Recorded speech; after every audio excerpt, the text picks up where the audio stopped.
సరైన ఇంటికి సరైన సిమెంట్ ఎంతో ముఖ్యం. విచక్షణతో ఆలోచించండి. రైట్ సిమెంట్ ని ఎంచుకోండి. KCP cement, building the nation since 1958. KCP cement, the right choice. ప్రతి గ్రామంలోనూ అవగాహన పెంచుకుంటూ ప్రతి గ్రామంలోనూ ఇప్పటికే మనం గ్రామ కమిటీలు వేసాం. గ్రామ కమిటీ చైర్మన్, కమిటీ సభ్యులు, ప్రతి గ్రామంలోనూ ఇప్పటికే అనుబంధ విభాగాలు వేసాం. అనుబంధ విభాగాల చైర్మన్లు, వారి సభ్యులు, వీళ్ళందరూ కూడా ఇప్పటికే గ్రామాలలో యాక్టివ్గా ఉన్నారు. వీళ్ళందరినీ కూడా మరింత యాక్టివేట్ చేసి సరైన క్యాండిడేట్, రైట్ క్యాండిడేట్లను ఐడెంటిఫికేషన్ చేసే కార్యక్రమాలు, వీళ్ళల్లో నుంచి వెతికే కార్యక్రమాలు, ఐడెంటిఫై చేసే కార్యక్రమాలు ఖచ్చితంగా చేసుకోమని చెప్పి ఈ సందర్భంగా మిమ్మల్ని అందరికీ కూడా చెప్పే కార్యక్రమమే చేస్తూ ఉన్నాను. అంతేకాకుండా ఈ లోకల్ బాడీ ఎన్నికలప్పుడు ప్రతి ఇంటికి కూడా, ప్రతి గ్రామంలోనూ, వార్డులోనూ నేను ఇంతకు ముందు చెప్పినట్టుగానే మన పార్టీ యంత్రాంగం ఈ 2 సంవత్సరాలలో మనం ప్రత్యేక ధ్యాస పెట్టి బిల్డప్ చేస్తూ వచ్చినాం. ప్రతి వార్డులోనూ, ప్రతి గ్రామంలోనూ గ్రామ కమిటీలు వేసాం, అనుబంధ విభాగాలు వేసాం, కమిటీ అధ్యక్షులు, కమిటీ సభ్యులు ప్రతి గ్రామంలోకి, ప్రతి వార్డులోకి తీసుకుని పోయాం. వాళ్ళందరికీ కూడా ఈ 2 ఏళ్ల వెన్నుపోటుకు 2 ఏళ్ల పుస్తకం అందుబాటులోకి తీసుకొచ్చే కార్యక్రమం చేయండి. వాళ్ళందరికీ కూడా ఈ డిజిటల్ కాపీలు వాళ్ళ ఫోన్లకు ఇదంతా కూడా చేర్పించే కార్యక్రమం చేయండి. పార్టీ వెబ్సైట్లో ఇది ఎలాగో పెట్టడం జరిగింది. మీరు కూడా వాళ్ళ ఫోన్ నెంబర్లకు ఇది వాళ్ళ ఫోన్ డిజిటల్ కాపీలు వాళ్ళకు పంపించే కార్యక్రమాలు మీరు కూడా చేసే కార్యక్రమాలు చేయండి.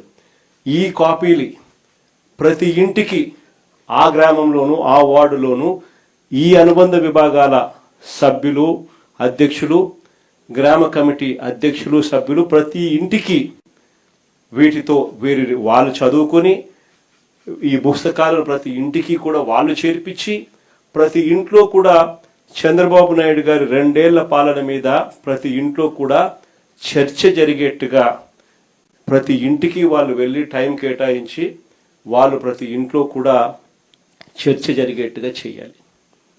ఎప్పుడైతే 2 ఏళ్ల చంద్రబాబు నాయుడు గారి వెన్నుపోటు పాలన గురించి ప్రతి ఇంట్లో చర్చ జరుగుతుందో, ఎప్పుడైతే ప్రజలు గతంలో వైఎస్ఆర్ కాంగ్రెస్ పార్టీ మన ప్రభుత్వ హయాంలో ఏదైతే పథకాలన్నీ అందుతా ఉన్నాయో, ఏదైతే స్కీములు అందుతా ఉన్నాయో, ఏ రకమైన పాలన అయితే గతంలో ఉండేదో అవన్నీ ఇప్పుడు రద్దయిపోయి నాశనమైపోయిన పరిస్థితులు కనిపిస్తూ ఉన్నాయో, చంద్రబాబు నాయుడు గారి మాటలు మోసాలు, అబద్ధాలుగా ఎప్పుడైతే కనిపిస్తూ ఉన్నాయో, దౌర్జన్యాలు, అవినీతి కంటికి కనిపించే విధంగా ప్రజలకు కనిపిస్తూ ఉన్న నేపథ్యంలో ప్రజలు తిరగబడతారు.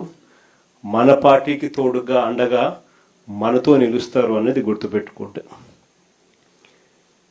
కాబట్టి చాలా సీరియస్గా లోకల్ బాడీ ఎన్నికలు తీసుకోమని చెప్పి మరొకసారి మీ అందరికీ కూడా చెప్తా ఉన్నా. ఇక 3వ విషయం సార్ గురించి.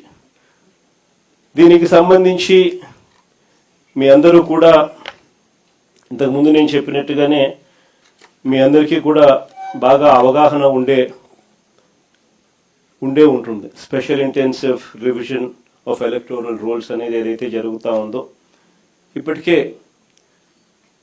మీ అందరికీ కూడా పూర్తి అవగాహనతోనే ఉన్నారు.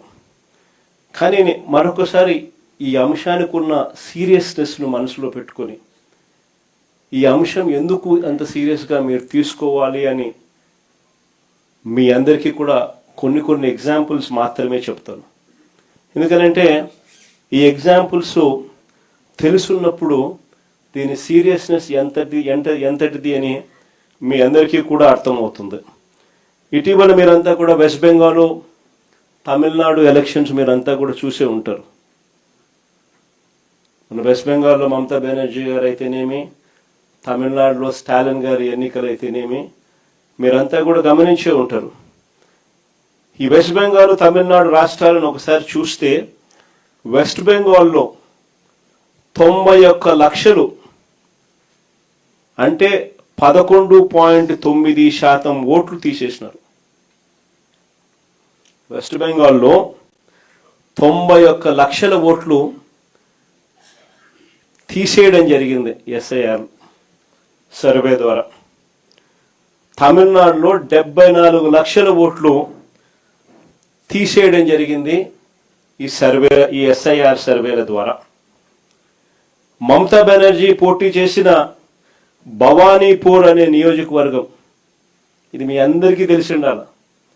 మమతా బెనర్జీ పోటీ చేసిన భవానీపూర్ అనే నియోజకవర్గంలో 45,982 ఓట్లు తొలగిస్తే 15,000తో మమతా బెనర్జీ ఓడిపోయింది.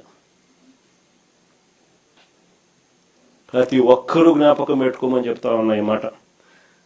అదేవిధంగా తమిళనాడులో స్టాలిన్ పోటీ చేసిన కొలతూర్ అనే నియోజకవర్గం